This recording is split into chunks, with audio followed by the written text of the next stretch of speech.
No, those guys are pussies. They're going to take over the world. Cutting that out.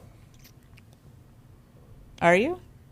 Over my dead body, they're going to take over this world. That's not going to happen. Not as long as Gen X is around. You will be dead, just so you know. A Gen Z has no skills to kill a Gen Xer. They don't need to kill you. They'll just wait you out.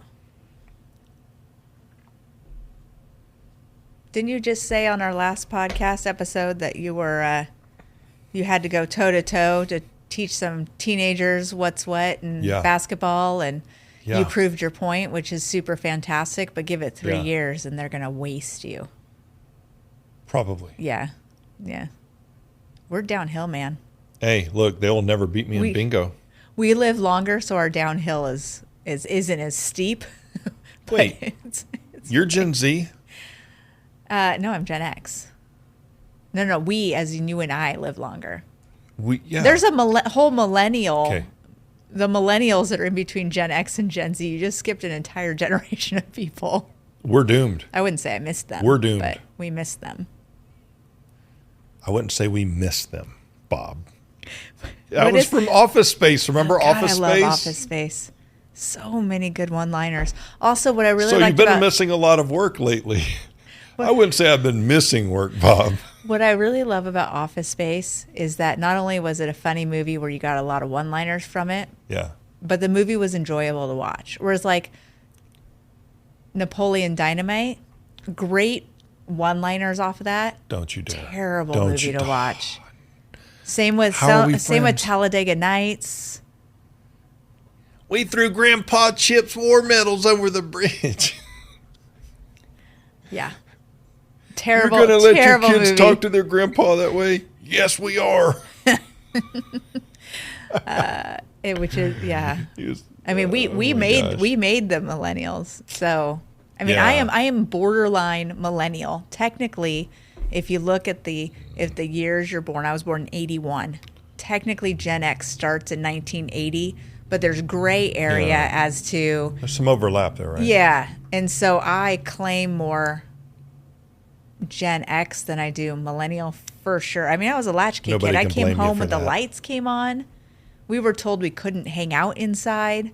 You know, I mean, there's that one video that goes viral. The guy is like, "So you guys drank from a hose when you were young? Were sinks not invented or whatever?" He says. Yeah. No, bitch. We were not allowed inside. We had to fend for ourselves. If we went inside, it was only to pee, and we were only allowed to do it so many times a day, which is why we peed outside constantly. Yeah. Yeah. We got in trouble if we went inside. If we went inside, it was the last time you got to come inside, and then you got to stay inside the rest of the day. Yeah, because being a kid, when we grew up, I was born in 72. When were you born? 81. 81, okay. It's about a 9-year difference. So we're like the bookends of Gen X. Right. You're almost a boomer. When we heard the ice cream truck coming down the street. Oh, my God. Panic attack for cash. Yeah. The parents did not go out and check and see who was running that cart. No. You know what I mean? That little ice cream truck. No. Nobody cared. Nobody looked. Hey, they threw money at us and said, "Go get your ice cream." We're like, "Yes." Yeah, they didn't care who was driving that little ice cream truck. Lo and behold, there was some sketchy stuff going on, right? Pretty shady guys. It was kind of like playing card games. You win some, you lose some. It was like that with kids. Oh, they're at the, they go outside and play. Sometimes they come home. Sometimes they don't. I remember that the house where our ice cream man lived was awesome. Like, I never went in the house, but you drove by and you'd see the ice cream truck sitting in the driveway. So you just knew that that's where he lived. Yeah. And he either had an army of ice cream trucks that you never saw, or there was some other things that was going on there, because I am convinced that the 2-month season that is the ice cream truck season here in Oregon. So it was weird when I went to California and the ice cream truck's going through in December. In Oregon, it literally goes from like July 1st to August 30th. That's all we get out That's here. the ice cream truck hours or days of the year. And so for him to sell ice cream for 60 days and to have the house that he either had to have a second job, a fleet of ice cream trucks, or some shady dealings. But our parents didn't come check where we were buying the ice cream from. He may have had a sugar mama. I doubt it. I doubt it too. Yeah.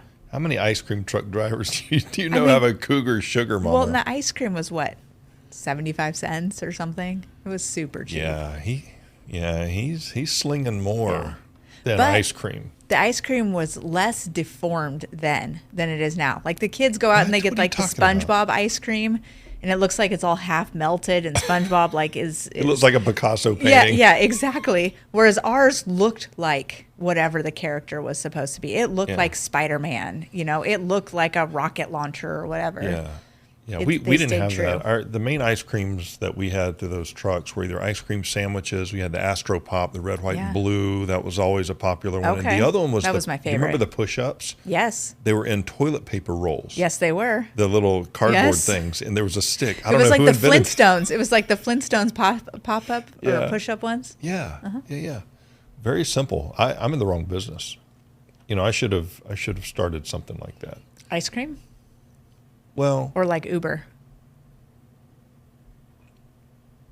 I don't really know. Okay. Well, I mean, think about it. Whoever made that good talk came up. Somebody, some poor guy was sitting on the toilet and had this epiphany. I could put ice cream in this now that I've run out of toilet paper. Yes. And put a little toothpick in the straw. How about a straw? I mean, like who? Think about it. No. Think about the push-up. Right. The push-up. Okay, you guys get me. You remember the push-up. And it was always orange sherbet, right? Yes. I don't think they ever changed. Maybe there was other flavors, but think about it. How was that invented? The dude was, I'm telling you. I don't know. There's only one explanation. The guy was on the toilet. He was on the toilet. He sat there. He ran out of paper and had an epiphany. Right. Who is sitting on the toilet, runs out of toilet paper, and has an epiphany? I could put ice cream in this thing and sell it. So put a little paper cap on the top and a straw underneath. There's a quote. Why am I using a redneck? Because only a redneck would think of a toilet paper tube for ice cream. That's what I'm thinking. Mm-hmm. I don't know though. That's not what we're talking about today, though, is it? So there's this random quote. I think it's Paul Allen, but don't quote me. Don't quote me. The Nike guy. Yeah. Yes. Oh, okay. Yes. So no. Yes. Is he Microsoft or Nike? I get them confused. Paul Allen, he owned the Blazers. Phil Knight is Nike. Phil Knight is Paul Nike. Allen owned the Blazers. Paul Allen owned the Blazers, owns Still the Blazers. Does, probably, and is Microsoft. So they're both Pacific Northwest, which is why we're confused over here. But there was a quote that came out, and he said that he would rather hire a lazy person to get the job done than a go-getter, because the lazy person is going to find the cheapest and most direct way to do it. And he's 100% right. Well, he's not wrong. No, which made me, the whole toilet paper ice cream thing made me think of that. But the lazy guy is going to cut corners because he's lazy. Well, that's the curse. He's going to go direct and not necessarily cut corners, but find the most efficient way to get there. Yeah. Right. He's not. It's not going to be complicated. It's going to be like, the quickest way to get somewhere is cutting corners.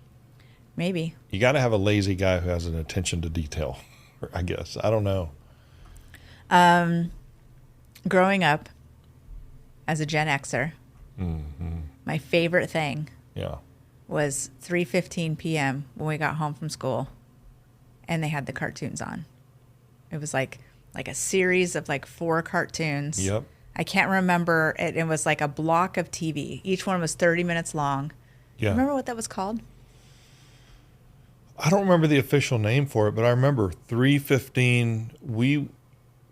I started watching at 3:30. We get home from school at like 3 o'clock. We get a snack. I think something was already on. I think it was the Jetsons at 3 o'clock. Okay. But then at 3:30, my shows hit 3:30 to 4 because they were all a half hour long, right? Right. Yeah. 3:30 to 4, 4 to 4:30, 4:30 to 5, and then we would do homework and get ready for supper. And then supper. So I never had supper. That's a I grew up I grew up in Georgia. That's an East Coast at that thing. Time. Yeah. Yes. Yeah. We didn't. That wasn't even in my vocabulary. I didn't even really know what supper was. Somebody had to explain it to me. It's the meal before dinner. Sometimes it's one and the same, but in where I grew up in Georgia, at least, you had breakfast, lunch, supper, and dinner. Oh, okay. And you had supper like around 4:30 or 5. Then you had dinner at like 7:30. So is supper like a snack? And why don't you have a meal between breakfast and lunch? Because you're in school. Concentrating in school. Concentration camp. I was going to say concentration camp. Well, okay. And then my second. No, I don't know. That's a good question. We had snacks. Do you remember TGIF? The T. Thank God it's Friday. TGIF. TGIF. That's... Yeah, it was like a block of TV shows Friday night. No. And it had like Family Matters and I can't remember. No, that's after my time. So we're 9 years apart. Yeah. So, but that's what we're going to talk about on today's show, right? We're going to be talking about. Let's talk about We're going to talk. If y'all didn't hear that, there's some Lauren people are very outside. angry at the intersection outside. Yeah, they are. We're going to be talking about the television shows that we grew up watching and the impact that they had. Let's go back a little further. Sure. What is the first TV show as a small child, even if it's a small child, that you remember being exposed to and watching, et cetera? That you can remember? There's 3. Okay. There's 3, and I don't remember them fully. Yeah. Cheers. Oh. Night Court. Oh my gosh. And MASH. Oh, okay, so those were like the 3, because my dad enjoyed watching them, and we watched them on this boombox looking, electronic system, and it had the radio, it had the UHF, VHF, and so we had to tune the TV using the VHF and the UHF, and then the TV itself was probably like a 3x3 black and white square. So it was black and white TV. It was on our kitchen counter. So my mom would be cooking dinner, and my brother and I and my dad would be around that TV because we didn't have a TV upstairs. Our house was shaped funky. You walk into our house and you kind of go over a bridge to get to the living room kitchen area. Oh, and then downstairs was our TV room, my parents' room, and then mine and my brother's room when I was growing up. And so in the kitchen, we had this just tiny 3x3 black and white TV that was literally in a boombox. That was the only TV you had, was this little 3-inch thing? No, upstairs. Downstairs, we were the only family with a big screen TV. So my dad was very, very not innovative because he didn't invent it, but very forward thinking when it comes to electronics. And so we always had like usually the latest and greatest things. So our TV downstairs in the TV room was a projection TV on a 50-inch screen. No, it was 60-inch screen. And so there was a box in the middle of the room, and there was a TV in the box, and the TV was upside down. And the TV projected into this mirror, and the mirror flipped it right side up and projected it onto the screen where we would watch the TV. That's crazy. Yeah. It's been years since I've seen something like that. Yeah, and it was like a container, and my friends always loved coming over and looking and seeing the upside-down TV. And there were certain spots on the couch that, as a child, you needed to sit so that box wasn't in your way of the TV. Yeah. But yeah, we were the first to have a giant screen TV. Wow. Yeah. Wow. I remember seeing those back then. It was Circuit City, I think, or Sears.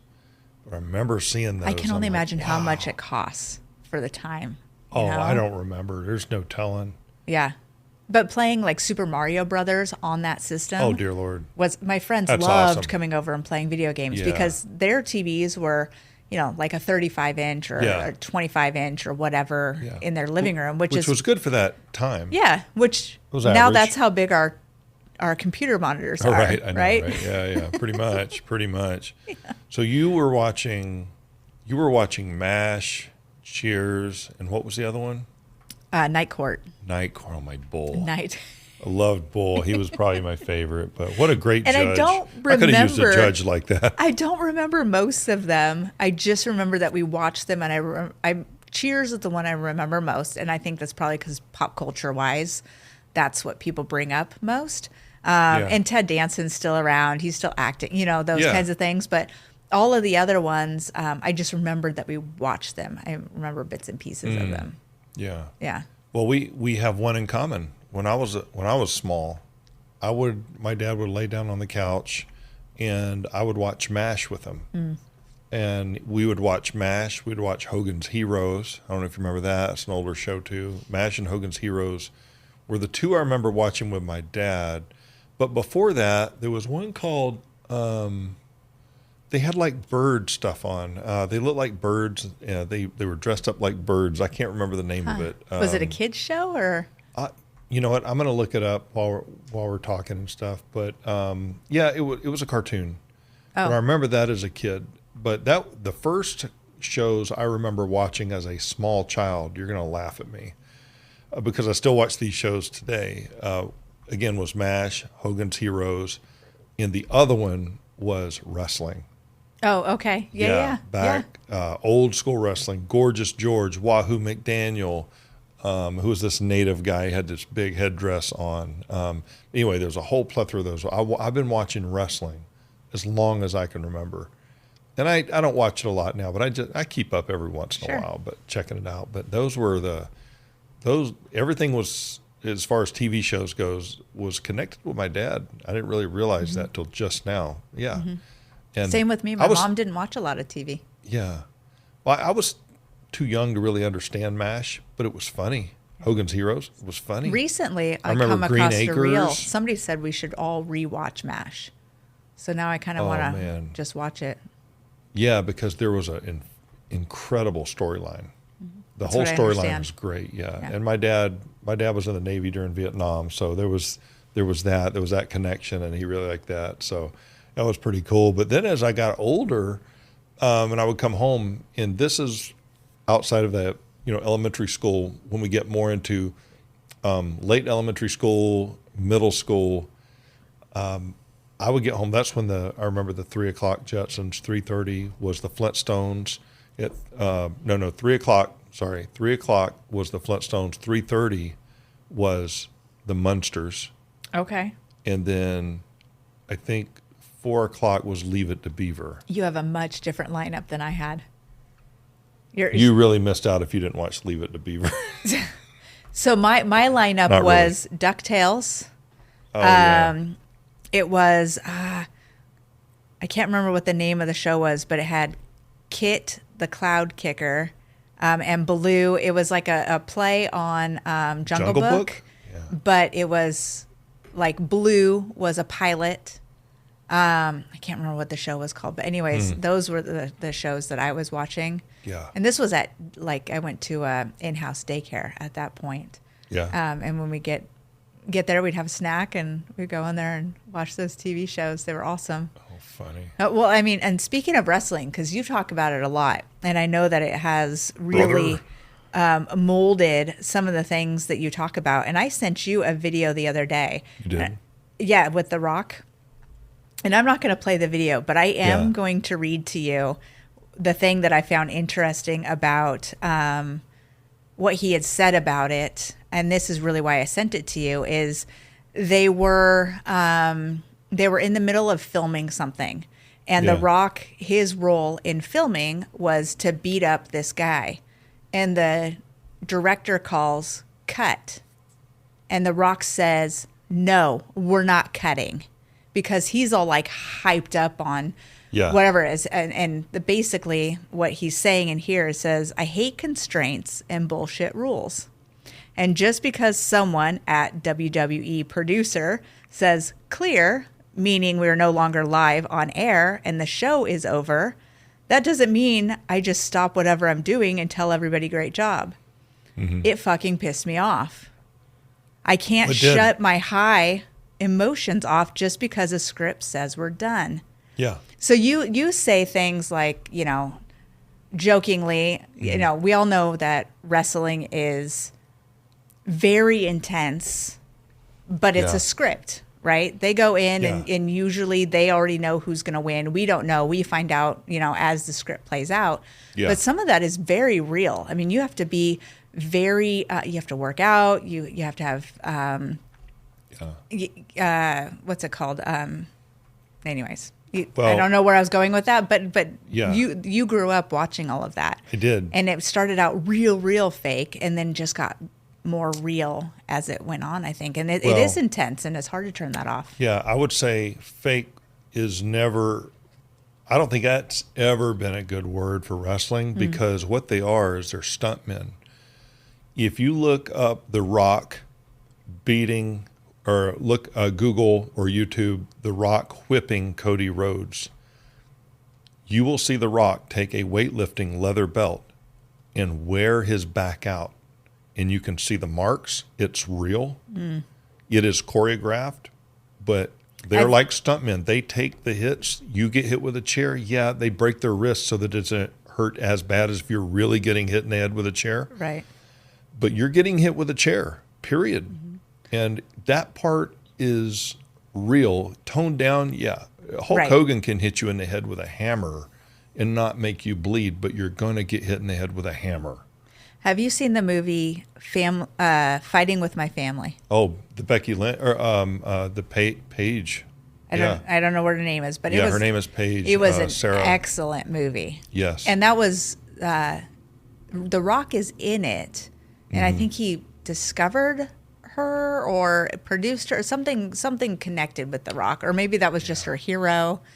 Yeah, but she got to meet him. But that shone more light on to the wrestling community than I think most other movies do, and it just shows the high intensity. I also like there's a show on Netflix about it's called Glow, Gorgeous Ladies of Wrestling. Yeah, and I remember that. I don't think it's based on a true story, but if it is, it's loosely based. But it's women in wrestling, and it's pretty intense, and they have to work out, they have to practice this choreography. I mean, it's a fine dance. It's a the industry of women in pro wrestling, the choreographed wrestling, has come a long way. It used to be they had to be like beautiful in bikinis, like it was like that. They called them divas. The divas. That's changed. Now you have more full-figured women. You have women of all types. Some of them still would look gorgeous in a bikini, that kind of a thing. It used to be you had to be eye candy, or you couldn't be a female wrestler, and the men were just brawny. And now you have wrestlers like Ronda Rousey, who is a real fighter. Shayna Baszler, real fighter. Bailey, who's my favorite. She's not your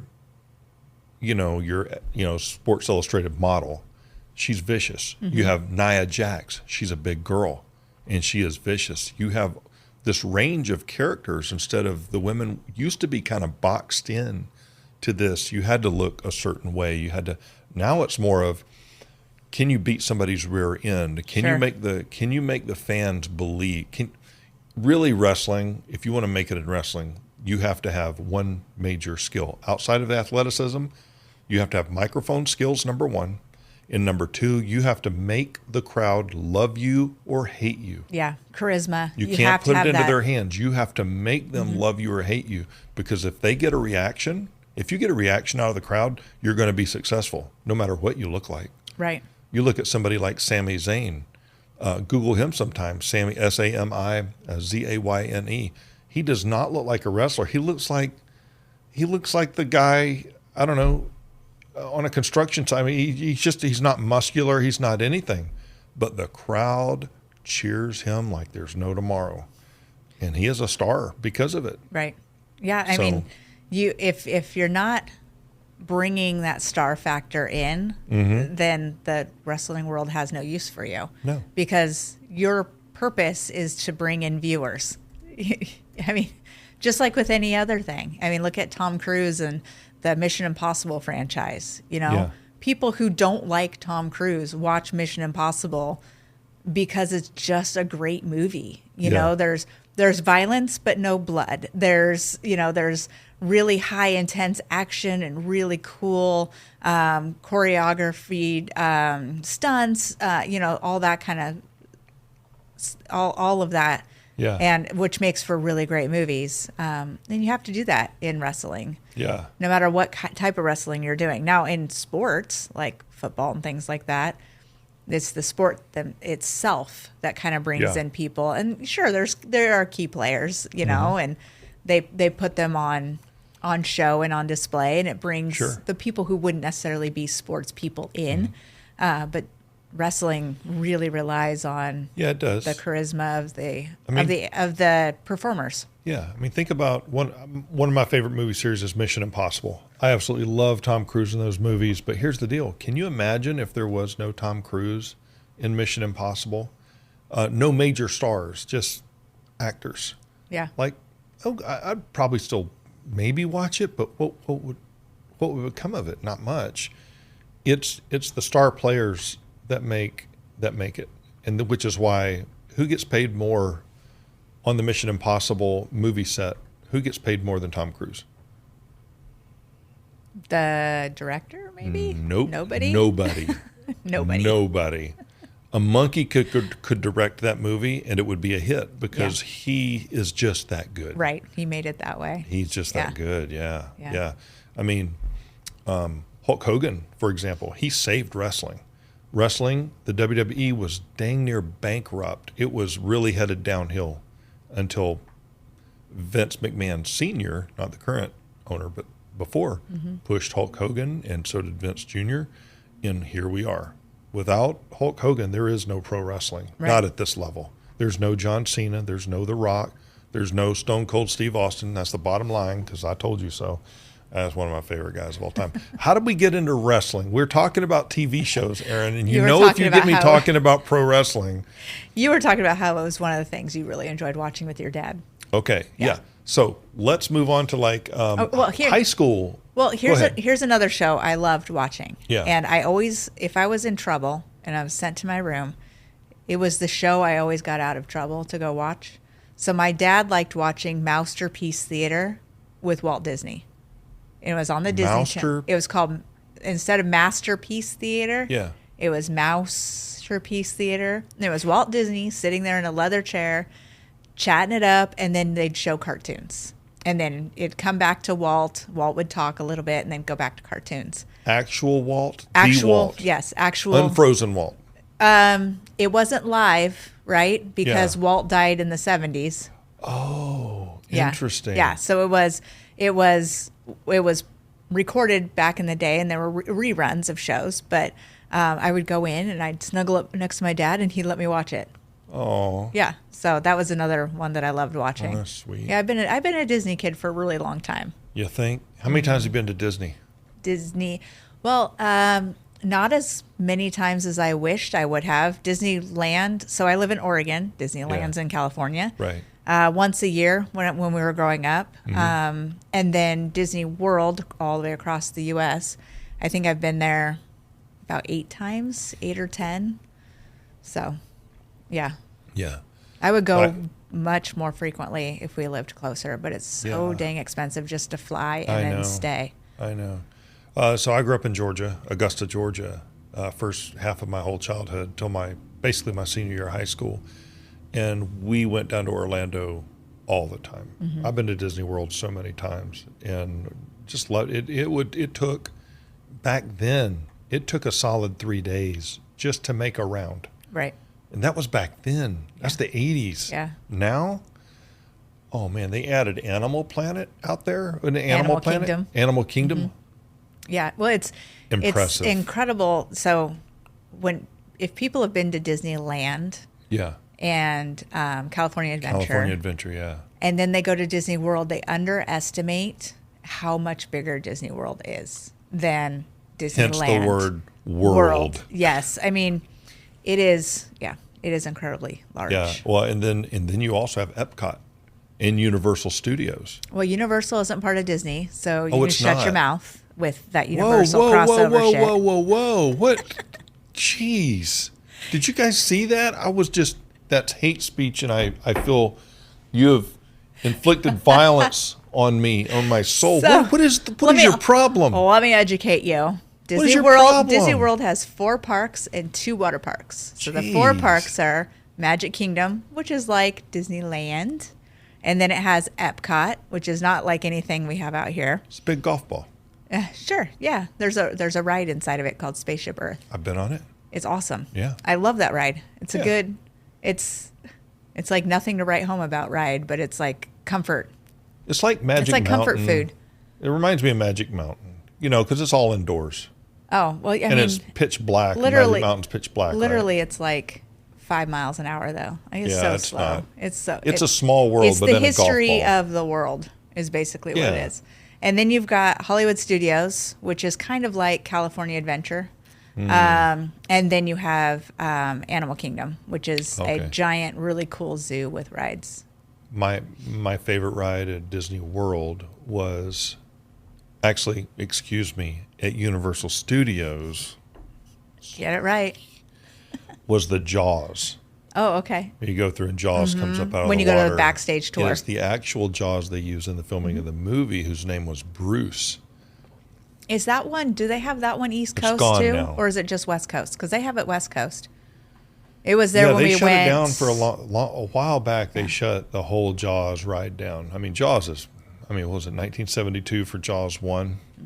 It's old, but it was like the major attraction. And then Guardians of the Galaxy, I think, is a really major one.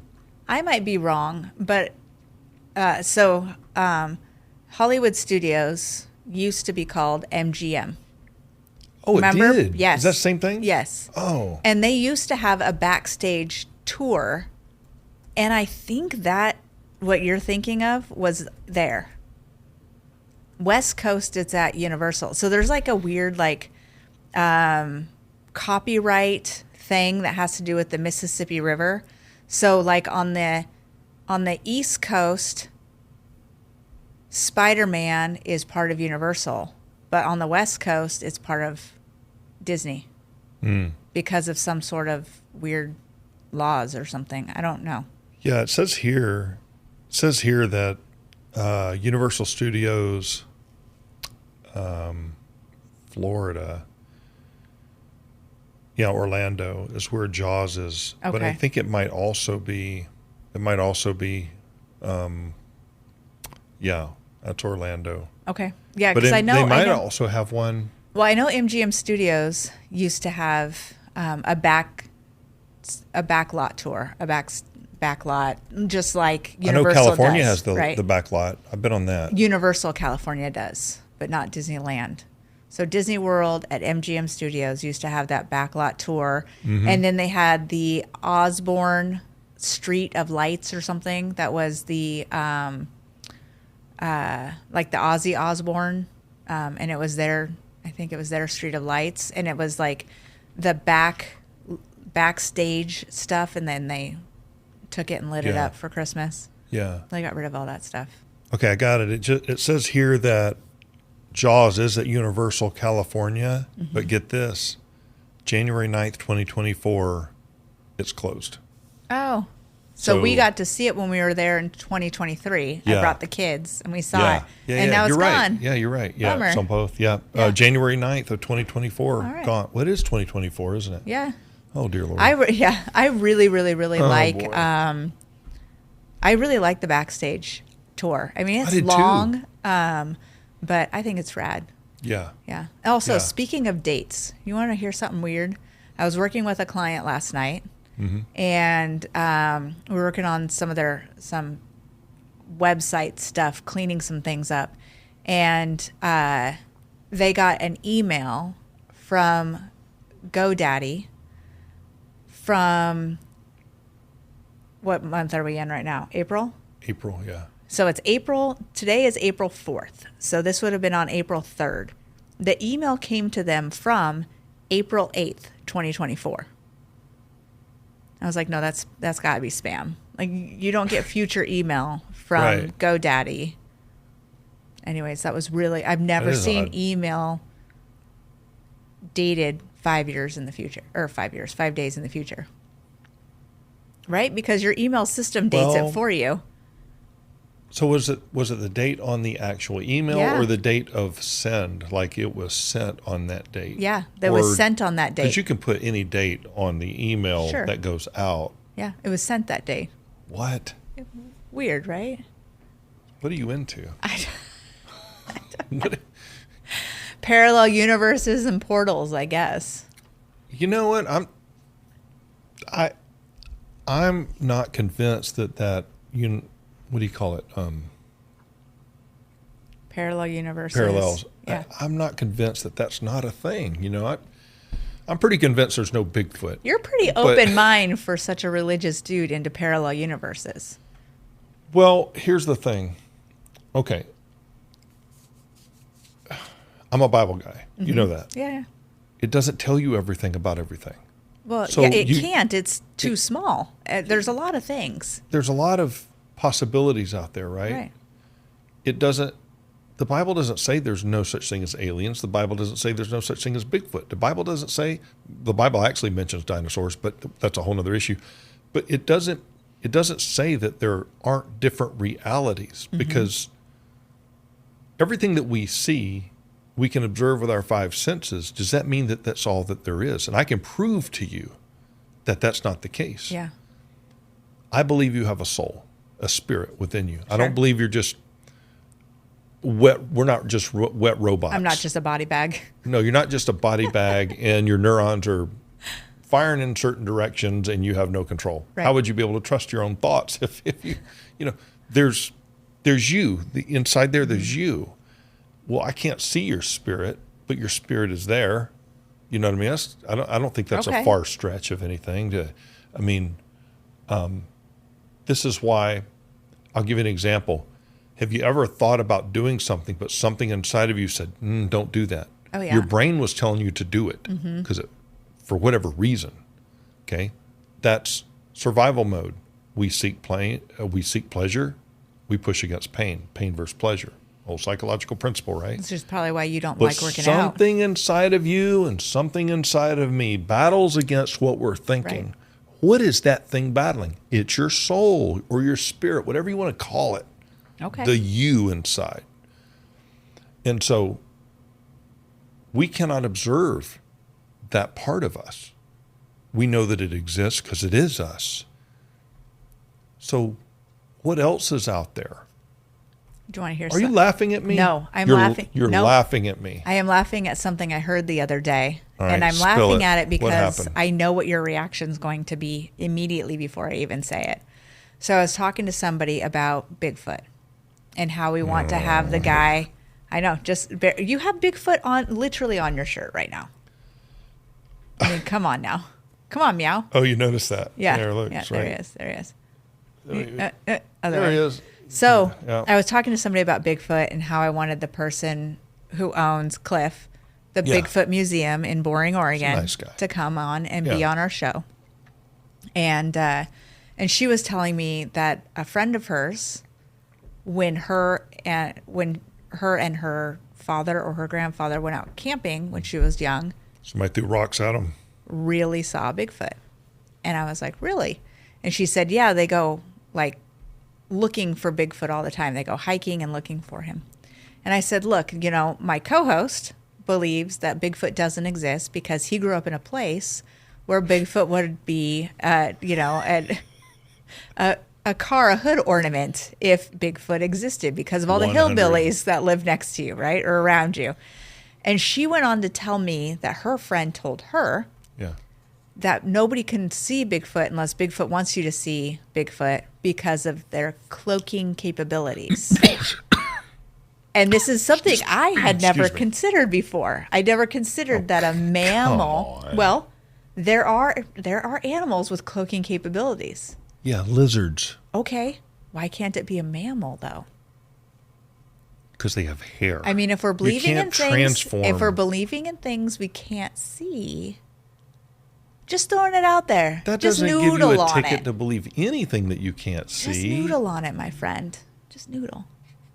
Do you believe in love? I do. Yeah. And I can't see it. Hold out your hand and show me an ounce of it. You can't do it. It's real, though. You can't see emotion. I mean, I've never seen $1 million. Right. But we've seen the effects of emotions. We see the effect. You can't see gravity, but you can see the effects of gravity, right? Have I seen the effects of $1 million, or have people just told me that that's how much something costs? I mean, I've never actually seen it exchange win the lottery and end up broke. Or anything. Look at the people who end up with millions of dollars from the lottery and they end up broke. Supposedly they had millions of dollars. It's a government conspiracy. I'm just saying, sometimes it's okay to believe in things just because. I don't disagree with that. But I do think that It's an interesting concept because I'd never heard that Bigfoot has cloaking capability. I mean, I live in the Pacific Northwest. We talk about Bigfoot quite often. I mean, we've talked about it on the show half a dozen times. No. I've never heard about cloaking capabilities. I'm like, all right, okay, tell me more about this. Yeah. Anyway. I don't know of any other mammal on Earth that has a fur coat that can hide itself. Same. Now, you look at something like a leopard or a lion is the same color as kind of the wheat fields. Sure. Right? Yeah. But it's already that color. It doesn't change into a color. Yes. Hair doesn't do that. Right. It lives in an environment that cloaks it naturally. Right. Like goats, right? Or goats? Yeah, goats when they're on the side of a hill. So in Southern California, there's a really great park. It's called the Wild Animal Park. And it's kind of safari style. I know. They stretch real hard to come up with that name. But a lazy person put that together. They have this safari thing that you can go on. And you get to a certain part where all of the mountain goats are. Yeah. And you look on this cliffside and they say, count how many you see. Okay. And then we look up and, you look and you're like, okay, how many do I see? And then they go and tell us how many they have in that space. And it is exponentially bigger than the number that you come up with, right? So that just natural cloaking abilities because of the environment they live in. Yeah. I'm not saying they cloak themselves. They're not Star Trek. Well, I don't know. I'm just saying it's an interesting concept. It isn't. Yeah, that's to ponder. I mean, it is. I'm not sure I believe it. In fact, I know I don't believe it. But I also believe there's a lot of people in this world who aren't crazy, who are very sane, who believe in some of these things. And so I honor the fact that they believe in those things, if that makes sense. Yeah. When there are things that just are outside of just basic logic, and I'm not sure whether I want to believe it or not, I go to the historical evidence, archaeological evidence, where there are eyewitnesses, and so I look at that, and I don't think a lot of things you can say without question, this person existed, or without question, this happened. Mm-hmm. Well, no. I mean, like, for example, I know that George Washington was the first president. Have I ever met him? No. Have I ever seen him? No. Well, okay. Is there a record of his life? Yes, there is. Mm-hmm. Is there writings of his life? Yes. Not only by people who were born far after he was dead, but writings of people for when he was alive. Sure. That's how we know, and we can take our best guess, to look at the evidence and make a decision based on what evidence there is. Right. And that's where I lean back and forth on Bigfoot. I do that with everything, including religion. Let's look at the evidence, psychological, historical, biographical, all of those tests, and I make a determination from evidence. I don't make a determination from quote-unquote faith or belief or anything like that. The evidence is what determines how much faith or belief I have. For example, I'm not 100% convinced that Bigfoot does not exist. Mm-hmm. I'm about 80% sure he does not exist. Or existed at some time. Maybe he doesn't exist now. Maybe he existed at some point in time. I'm not. Maybe. That's a possibility. That's where that 20% comes in, because I can't dogmatically say there's absolutely no Bigfoot. I can't say that. How do I know? Yeah. Was I there? Yeah. Do I walk with him? Do I see him? Did I see him strapped to a redneck's hood? No, it isn't. And for those of you who are offended by me calling some people rednecks, I'm a former redneck, so there you go, Georgia and Oklahoma, right there. Well, speaking of things that are conspiracy theories, what happened to TV shows? Biggie and Tupac. Oh dear. Yeah. So Suge was behind all that? Well, okay. So I have heard recently, now that this new Nickelodeon documentary has come out. Have you heard about the Nickelodeon? Nickelodeon is a kid's show. They're into gangster rap now. No. Have you heard about the Nickelodeon documentary? No.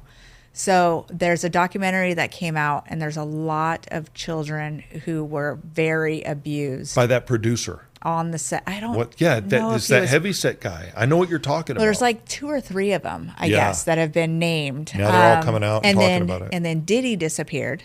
right? So he went to some island place that they have no extradition. And did he leave the country? I heard it was a rumor. He actually did it though. It was on a news on channel. Epstein Island? Well, apparently he used to hold, like, he's like the Epstein of rap guys, I guess. And so from what I understand, from what I've read, is a lot of those parties had a lot of video cameras. And so nobody's going to call him out because now all of a sudden they're in trouble. So which has led to, somebody told me that now they're looking into Tupac and Biggie's death because of all this stuff that's coming up now. And so I'm not, I know Tupac's dead. I know he's dead. Yeah. But I'm not convinced Biggie's dead. I'm also not convinced Elvis is dead because they just found him as a pastor at a church. Have you seen that? You should Google it. Not right now, but we'll Google it when we're done. Aaron. No. We'll Google it when we're done. I just convinced 3 people the other day that he's alive. I'll show you. Remind me. Elvis is a preacher in Memphis? I don't know where. I actually don't know where. But anyway, so they're reopening the cases surrounding the deaths of both of those rappers because of all. I mean, it's like you pull on a little bit of thread, right, and all the shit comes pouring out. Can I throw something very interesting? Absolutely. Do it. We don't have to discuss it because I don't know much about it. But I do have some history in law enforcement. I know who investigates what and what entities investigate what. Let me ask you something. Who raided P. Diddy's home? Oh, I have no idea. Homeland Security. Oh. Since when does Homeland Security investigate pedophilia, federal crimes? That would be the Federal Bureau of Investigation. See, I don't know what each of them do. The FBI did not raid Diddy's home. Homeland Security did. What does that tell you? Homeland Security is designed to protect... Sex trafficking?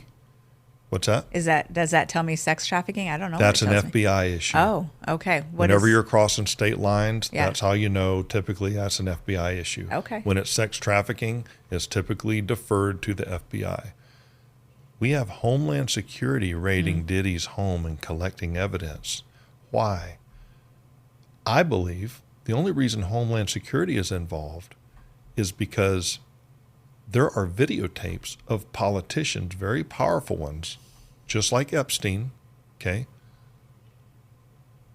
And if word got out that the most powerful people in place currently have partaken in this, it would be a national security issue. It'll never come out. It will never come out. Same as Epstein's list. list. Protect them. Yep, same with Epstein's list. They're going to show us some names, but they're going to redact or lose the others. That's why you look at Epstein's, the security cameras. You mean it wasn't working? Oh, interesting. That night it wasn't working. Oh, that's very interesting. But the fact that Homeland Security has raided Diddy's home, not the FBI, Homeland Security should tell you everything you need to know about this situation. Well, and they'll only release the names of people that are strategically supposed to go down. Absolutely. It's nuts. It's all nuts. Absolutely. This is why I have trust issues, my friend. Question everything. My dad always taught me growing up, trust nothing you hear and only half of what you see. And basically it's, question everything. Absolutely. Always. Well, and now with AI getting into the picture, you can't even trust what you see anymore. I don't even trust half of what I see. I've seen those videos of Trump and Biden and Obama, and you can still kind of tell that they're fake, but it almost looks like the portrait mode on an iPhone where it's kind of fuzzy around the head. Yeah. But give it weeks, not months, not years, weeks. Yep. And that will be all ironed out and perfect. I mean, look how AI first started and hands look all funky and it couldn't figure out how to do people's hands. It straightened that up real fast. Yeah. We should, that's a whole episode. We're going to talk about AI for a whole episode. We have to. Yeah. But I think we need. Well, we will be because Patrick Burton will be on. And so we can talk about some AI there. He is an AI guy. Yeah. So he can help us with that stuff. Yeah. And just talk us through like what's coming out, what's going on. Yeah, I don't even have Chat GPT. I don't know how to use it. I've heard about it. Oh, I use it all the time. Really? Oh yeah. like multiple times a day. Oh, God, let's save that. Yeah. Because I don't want to drop gold right now for these people. Teaser. So we got to end this. Yeah, we should. As an adult, Yes. your favorite TV show, your Mount Rushmore. I love Mount Rushmore's. Top 4 Yeah, you do. TV The top shows. 4. Maybe not as an adult, of all time. Top 4 shows of all time.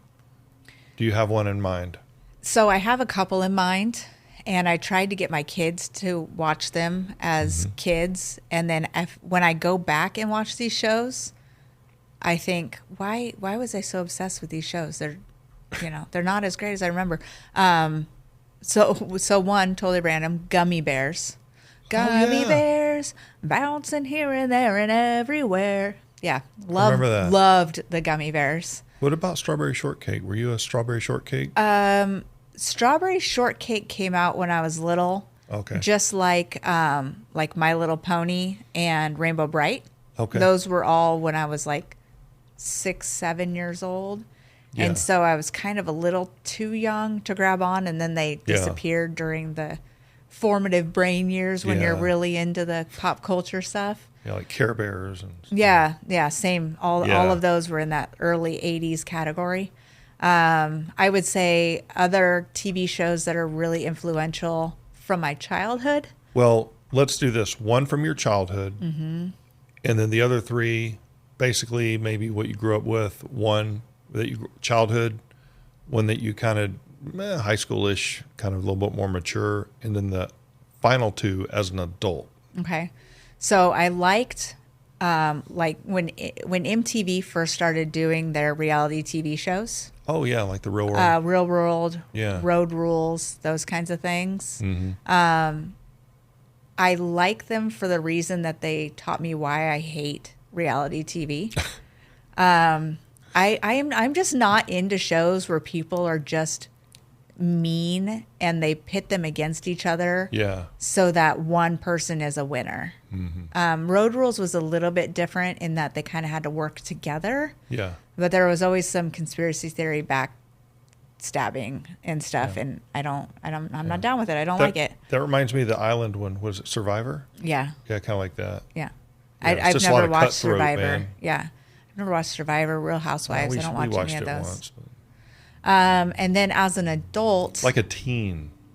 Teen? Yeah, like 90210 or like. I love 90210. I was like 12 when that came out, though. Yeah, you were young. Yeah, I was young.